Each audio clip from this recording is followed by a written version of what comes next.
Een van die belangrikste eienskappe en een van die goed hoekom ek regtig baie simpatie met jong mense het en regtig vir hulle omgee, is die omgewing, die kultuur waarbinne jong mense vandag leef, is erg wat ek noem geseksualiseerd. Ons leef in 'n geseksualiseerde samelewing, wat keuses om rein te wees en om heilig te wees baie moeilik maak. Media gooi hierdie goed in ons gesigte. Dink maar aan televisie, dink aan flieks, wherever jy nou vandag kan flieks kyk, dis op so baie plekke.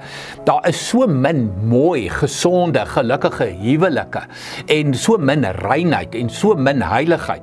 Dit is doodgewone rondslapery van 'n volgende proporsie en van 'n kwadraat in wat wiskunde aanbetref. Maar Paulus skryf vir ons baie duidelik, en dit moet jou standaard wees, en dit moet my standaard wees, maar jong mense, veral vir julle, 1 Korintiërs 6, vers 17 en 18, julle moet niks met seksuele losbandigheid te doen hê nie. Hoor mooi, jy moet niks met seksuele losbandigheid te doen hê nie. As jy nog enigstens hieroor wonder, en wat is jou norm en wat is jou standaard, luister na Paulus in 1 Korintiërs 6. Ek het respek, geweldig respek vir 'n jong mens vandag, wat kies vir 'n rein lewe, wat kies vir 'n lewe afgesonder vir God, wat kies vir 'n heilige lewe, gaan leef 'n rein lewe.